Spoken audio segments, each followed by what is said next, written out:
Yud Bet Amud Bet, on y va. Amar Rabbi Yehuda. Rabbi Yehuda, il a dit Shne Rekimen. Il y a deux firmaments. Chez Nehemar. Hen Lashem Elokecha Shamaim ou Shmei Shamaim. Donc, ils sont à Dieu, l'Éternel ton Dieu, à Shamaim ou Shmei Shamaim. Donc, Shamaim c'est un, Shmei Shamaim c'est deux. Donc, il y a combien de firmaments? Deux, il dit Rabbi Yehuda. Resh Lakish Amar Shiva. Selon Resh Lakish, il y a combien de firmaments? 7. Ve'elouen. Et ils ont des noms. Ce sont des niveaux de ciel. Voilà, niveau du ciel, exactement. C'est des cieux. C'est des cieux. Le 7e ciel. Oui, c'est d'où l'expression. D'où il vient le 7e ciel de Resh Lakish? Parce qu'il dit qu'il y en a 7. D'où c'est l'expression le 7e ciel?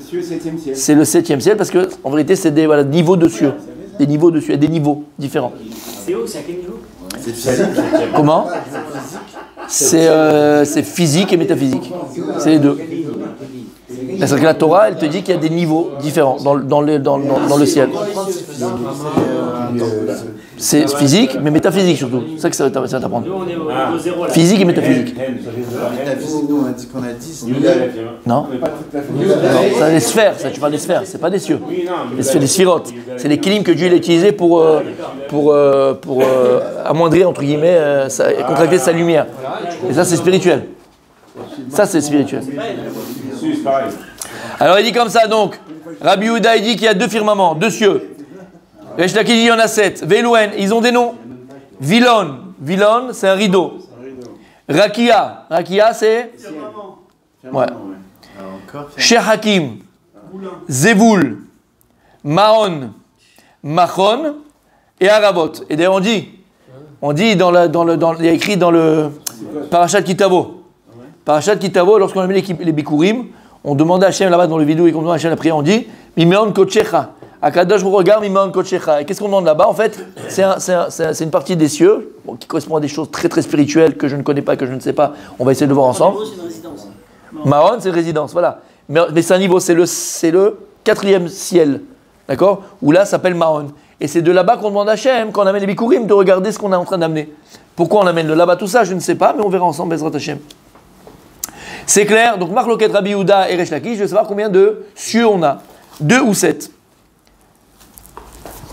Maintenant, Resh Lakish, il va nous apprendre quel est le tafkid. Rôle. Quel est le rôle de chacun de ces cieux-là, à quoi ils servent?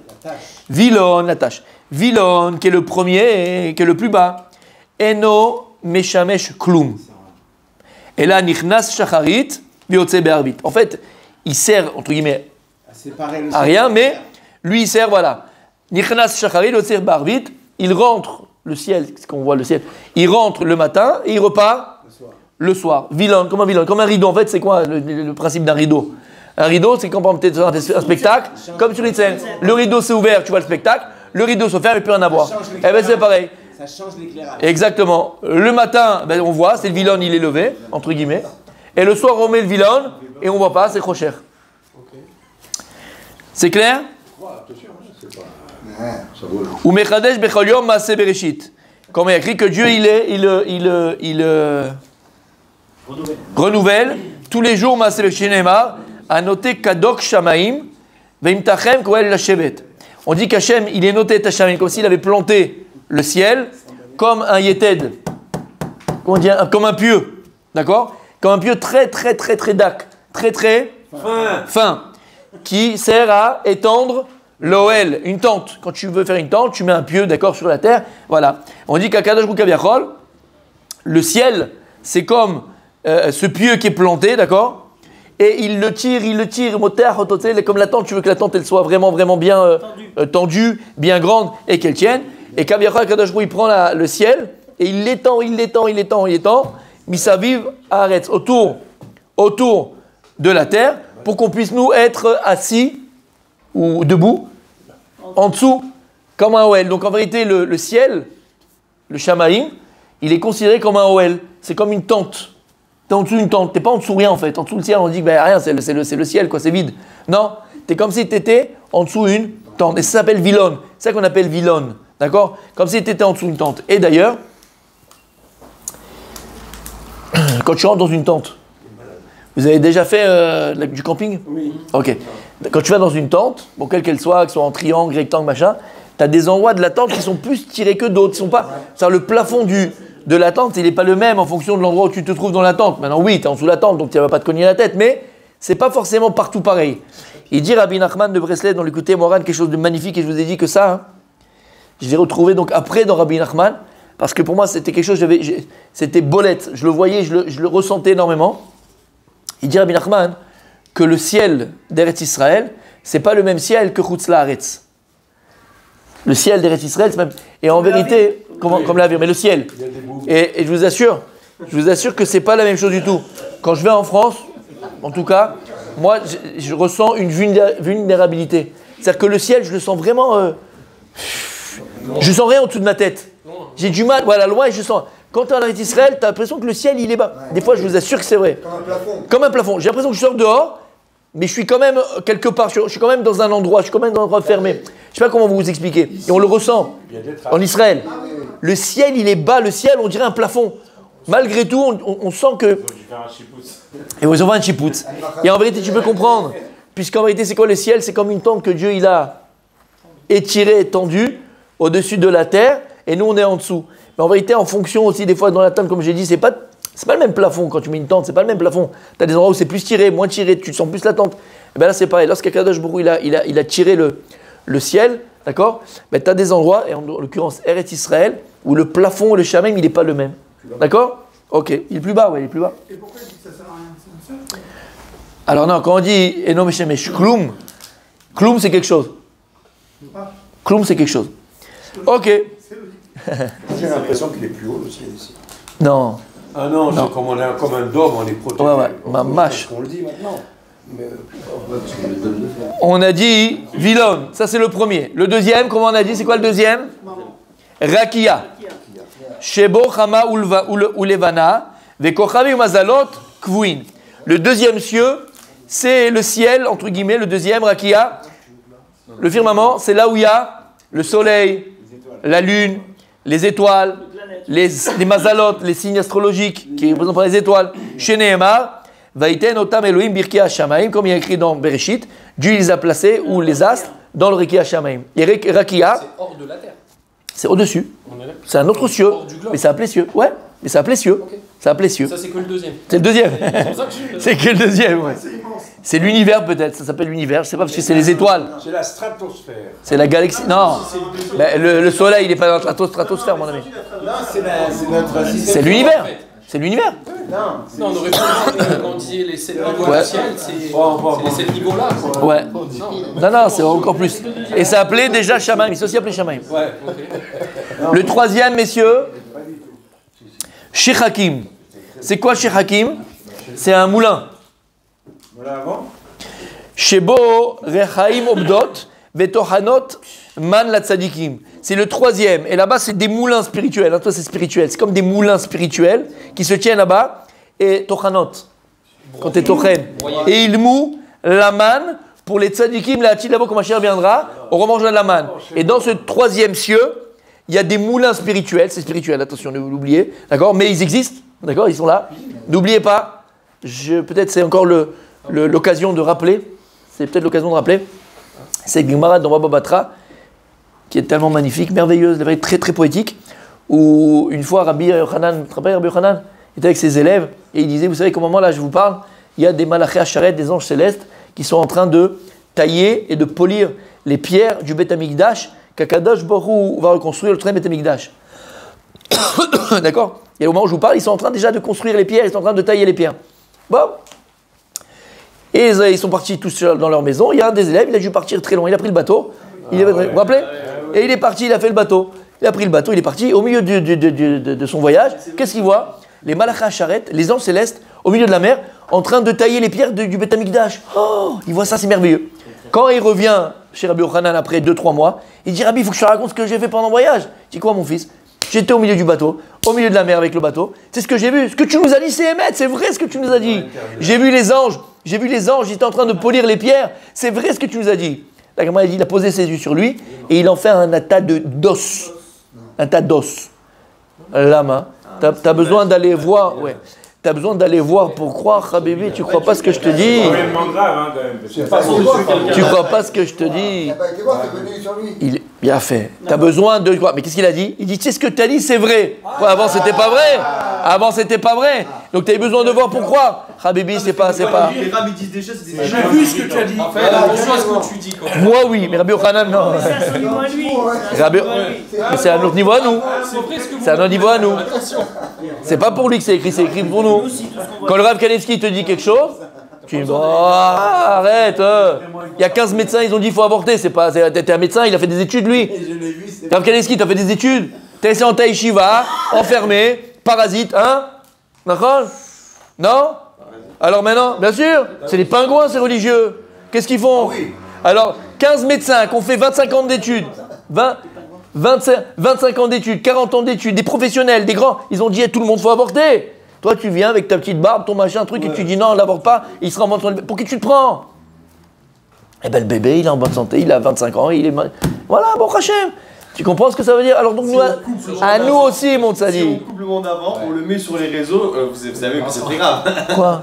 Genre les rabbis disent des choses fausses. Bien sûr, Il faudrait, bien sûr, bien sûr, parasites, on est des parasites les religieux. Vada, Maaseh Bereshit, Kol Maaseh Bereshit, il est là, avec Tzadik, Gozer, Vachem, mais Kayem. Alors il faut être un Tzadik, attention, c'est pas pour donner à tout le monde. Ah, on a compris. Donc tout ça pour dire quoi? Que voilà, le troisième qui s'appelle Sheikh Hakim, il y a des moulins égales là-bas, et qui te prépare, de la manne pour toi, égal, Tzadik. Tzadik. Tzadik.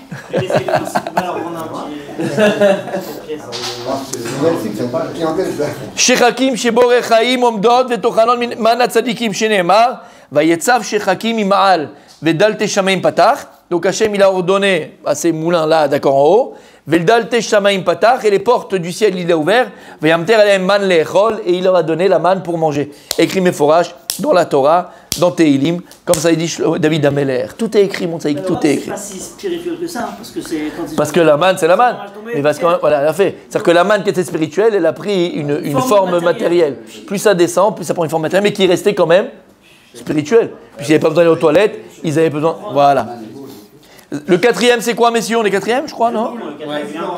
Alors, Zévou le quatrième, donc c'est pas le cinquième, l'autre. Ok. Zévou le quatrième, qu'est-ce qu'il y a là-bas? Shebo. Alors, qu'est-ce qu'il y a dans ce monde-là, le quatrième monde, Rabbi Michael? Yerushalayim, ou Bet Amigdash. Comment on sait qu'il y a Yerushalayim Shel Maala? Il y a un Jérusalem d'en haut. Il y a un Bet Amigdash d'en haut. Et là-bas, qui c'est le Kohen Gadol? Qui c'est le Kohen Gadol, le Bet Amigdash d'en haut? Michael Sar Israël. Michael Sar Israël. Et de manière parallèle, et de mamash parallèle au Bet Amigdash d'en bas, il est le Bet Amigdash d'en haut. Et tout ce qui se passe en bas, il se passe en haut. Ah, ouais. Comment? Il a été détruit. Celui d'en haut, il a été détruit. On l'a détruit. C'est pour ça qu'en bas, il a été détruit. Il est au chômage. Meshkin. Meshkin, comment? Exactement. Exactement. Exactement. Tout est relié. Tout a sa source d'abord là-haut. Tout. Rien ne peut exister ici s'il n'a pas sa source d'abord là-haut. Tout. Et comme on a dit, donc le Bet Amigdash, il est en parallèle mamash avec le Bet Amigdash Shel Mata, Bet Amigdash Shel Mala. Celui d'en bas, alors en bas on a des corbanotes. C'est quoi les corbanotes d'en haut? C'est nos tfilotes. C'est les tfilotes. Et de la même manière que si un korban n'était pas sous le korban office des psulim, on avait un loul katan, on avait un petit endroit, un petit enclos en bas du misbéach, où on jetait là-bas les corbanotes qui étaient psulim, qui n'étaient pas bons. Là-haut, il dit le Zohar que là-haut aussi, il y avait qu'il y avait un loul katan en bas, il y a un loul katan en haut. Et quand en bas, les corbanotes ne sont pas bons, on les dit dans ce loul, ils sont psulim. En haut, quand nos corbanotes d'en haut ils sont pas bons, on les met là-bas dans le loup. Et c'est quoi là-bas, les corbanotes d'en haut? Notre filote. Si maintenant pendant la tefila tu es dans ton téléphone, si pendant ta tefila tu es en train de penser à Rosalie, si maintenant tu es parti, si maintenant, je t'envoie le.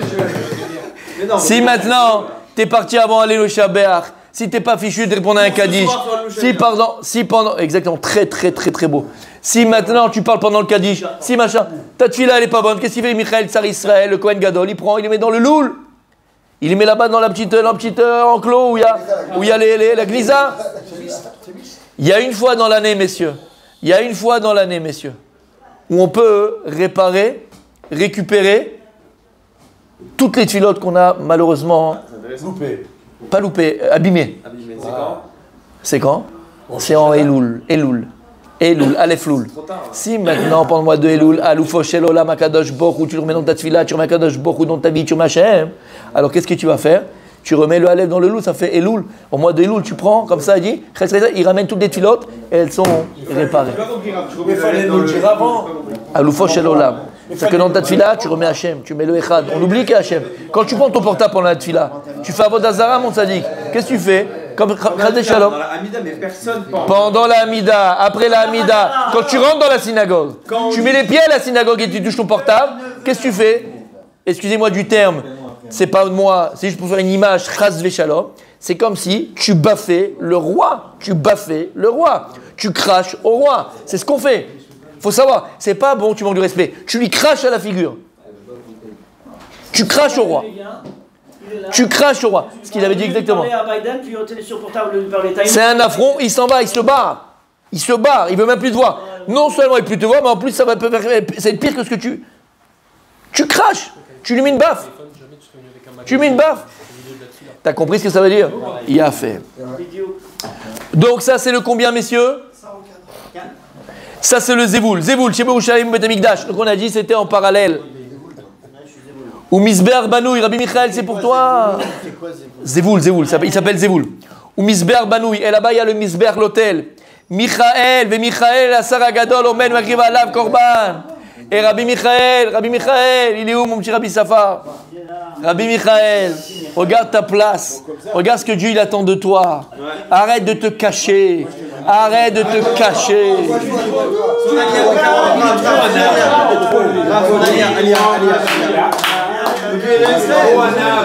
Arrête. Joue ta mission. Enlève ton t-shirt.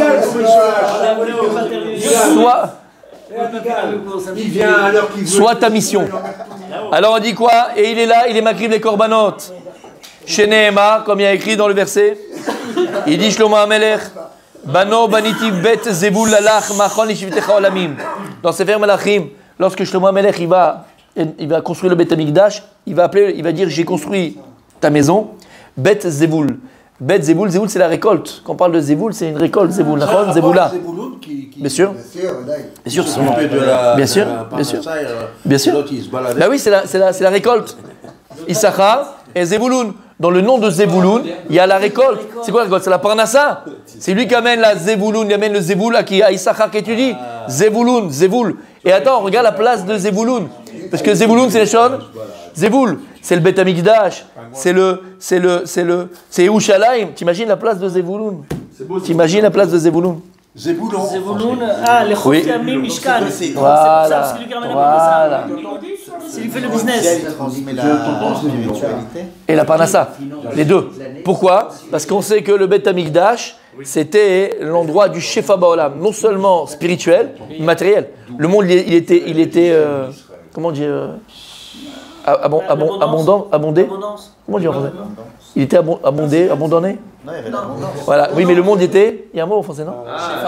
De quoi? Le chef qu'il y avait dans le monde à l'époque. Comment on dit Shefa Ba'olam? L'abondance. Bon, l'abondance. Le monde, il était, d'accord, il était rempli d'abondance à travers le Bet Hamikdash. Et c'est pour ça qu'à Sukkot, tous les peuples de la terre, toutes les nations, venaient amener les korbanot. Parce qu'ils avaient conscience que c'était par rapport à ça qu'ils avaient des bonnes récoltes, les bonnes pluies, des bonnes machins. Tout. Ouais, c'est ça. De quoi? Pourquoi les On n'a nations, plus le Bet Hamikdash. pourquoi les nations, ils ont perdu il n'y a pas eu cette transmission de savoir que le Shefa, il vient du Bet Hamikdash. Mais Khila, vous rigolez ou quoi? C'est quoi les croisades? C'est quoi les croisades? Pourquoi ils veulent tout Jérusalem? Pourquoi on se bat tous sur Jérusalem? Que pour ça? Ils ont pas compris que c'est par nous que ça passe, pas par eux. Il faut qu'Israël soit sur Jérusalem. Eux, ils pensaient qu'avoir Jérusalem, ça va venir sur eux. Mais non, t'as rien compris. Voilà. C'est à nous de nous rappeler, pas eux. Ils le savent, ils se battent pour Jérusalem. Regardez. D'accord? Ok. La Gemara, elle demande Milala Andigre Shamaim. Maintenant, d'où on sait que ce Shamaim, il s'appelle Zévoul. Dirtiv Abet Mishamaim Ure. Mizeboul Kotchecha Vetifartecha. Écrit dans Eshaya, Abet contemple le ciel et regarde le Zévoul Kotchecha. C'est quoi Zévoul Kotchecha? Kadosh, c'est le Bet Hamikdash. c'est Chelmal Avetifartecha et ta splendeur. La splendeur de Dieu, c'est le Beth Amikdash, Yerushalayim. Et donc, d'où on sait que ce Shami s'appelle Zévoul, c'est un pasouk dans Yeshaya. C'est quoi la fonction du Beth Amikdash en haut? Bah, c'est tout ce qui est en haut. Toi, tu existes en haut. Non, okay, d'accord? C'est quoi la fonction? C'est la source. C'est la carte mère, c'est la source. Mais s'il n'y en a pas en haut, il est où Hachem? Quoi? Hachem, il n'a pas besoin de maison. Ça, c'est la source. C'est un système que Dieu il a créé.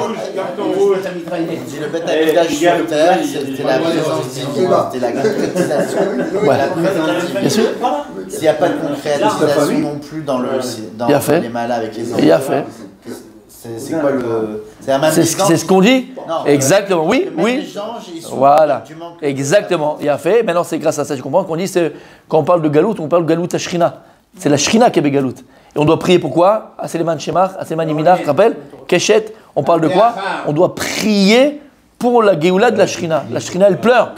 C'est exactement ça. Il faut comprendre que la souffrance, elle est d'abord spirituelle. Et après, elle se voit au niveau matériel. Et d'abord, elle est spirituelle, la souffrance. Ok. Le 5e Rakia, il s'appelle Maron. Maron. Qu'est-ce qu'il y a là-bas? Shebo Kitot Shel Malachi Asharet. Là-bas, il y a plein de groupes d'anges célestes. Shomrot Shira Balayla. Il y en a qui disent une Shira. C'est quoi une Shira?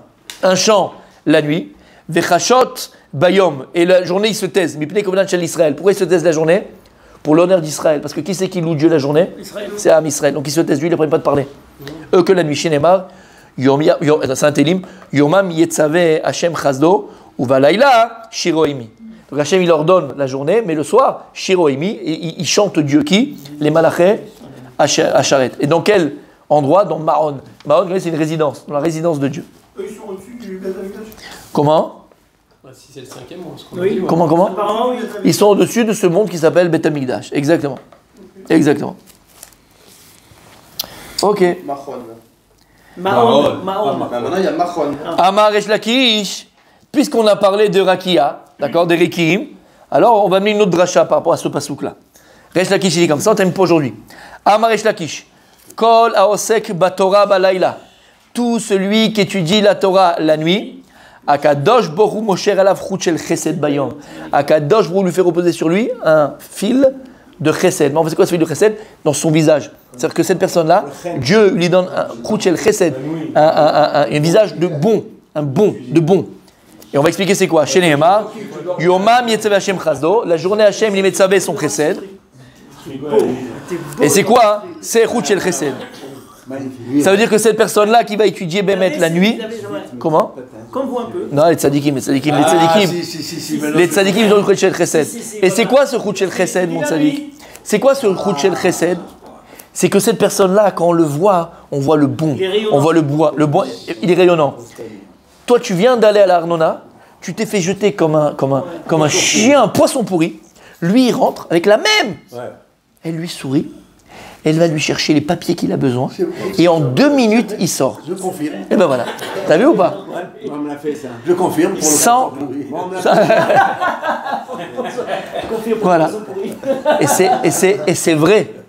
D'accord? D'ailleurs, tu vois, des fois, même nous, quand tu vois quelqu'un rentrer, tu vois que ta réaction elle est différente. Tu sens que tu as quelqu'un en face de toi. Tu sens quelque chose de très spécial. Chel Chesed, c'est ce qu'elle avait qui? Esther. Esther Amalka. Elle avait un Chel Chesed. On dit que la Gemara, c'est Gemara Megillah, elle était. Exactement. Noach, il avait aussi Chel Chesed. Noach, bien sûr. C'est un chen, c'est exactement, c'est un chen spécial, exactement. Mais c'est Chel Chesed. D'accord? Et donc, c'est quoi ça? C'est exactement ce que je viens de dire. À ton niveau, à toi, comme peut-être Baba Saleh à son niveau à lui, tu fais le maximum que tu peux faire. C'est pour qui? Ah, merci beaucoup, on te dit. À notre niveau à nous, c'est ce que tu peux faire le soir. Si toi, ton maximum, c'est 30 minutes, tu fais 35. Ton maximum, c'est 30, 35. Bah, tu dois étudier le soir, mamache. Pas tu vas faire ta BA et tu ouvres le livre et tu vas dormir. Tu étudies vraiment. Si c'est 15, tu fais 18. Entre guillemets. T'as compris? Là, t'as Chel Chesed. Là, t'as un Chel Chesed. Umatam Yomam Yetzav Hashem Chazdo. Mishum Balayla Shiroimi. Pourquoi alors le soir, la journée, Dieu il donne le Chesed à cette personne? Parce que le soir, Shiroimi. C'est quoi Shiroimi? Kabiachol, quand tu as étudié, c'est comme si tu avais Chantez pour Dieu. Chantez pour Dieu. Vikadam, il y en a qui disent, Damarish Lakish, Kol haosek batorah ba'olam hazeh, tout celui qui tue la Torah dans ce monde, Shiu domé le laïla, qui ressemble à la nuit, Akadosh Baruch Mosher alav chut shel chesed laolam haba. Alors Akadosh Baruch lui a donné un chut shel chesed pour le monde futur, Shiu domé le yom, où là-bas il a appelé yom le monde futur, Shenemar, Yomam Yetzavé Hashem Chazdo, ou Valaïla Shiroimui. C'est-à-dire que Yomam, baolam haba, tu auras un chut shel chesed, parce que dans ce monde-là, qui est Rocher, qui est l'obscurité, Shiroimi, tu as chanté Dieu à travers ton étude de la Torah. Et donc, messieurs, c'est important d'étudier le soir à la maison. Il y a une Gemara qui dit que toute maison, on étudie. D'accord, c'est pas de moi, c'est pas de moi, attention, n'oubliez pas, d'accord. C'est Gemara. Toute maison dans laquelle on n'étudie pas la nuit, Issaref, elle sera brûlée. Comme ça, elle dit la Gemara. C'est pas beau ça de finir un cours comme ça. Voilà. Comme ça, elle dit la Gemara. Donc messieurs, l'importance d'étudier à la maison. On a besoin de shmira. L'autre il va acheter les revolvers, l'autre il va acheter les mitraillettes, il va acheter des grenades. Étudier à la maison le soir, prends à partir d'aujourd'hui un quart d'heure, 10 minutes, 5 minutes. Ça protège la maison. Il n'y a pas plus grande protection que les Mouda Torah. Donc messieurs, voilà, on est quoi? On est jeudi. Donc Yom Rishon, à l'unanimité, Chazara du Gardas Bezrat Hashem. Yom Rishon. veut étudier le soir, il y a un truc très sympathique. Gardas. Ouais, c'est bien. Tout.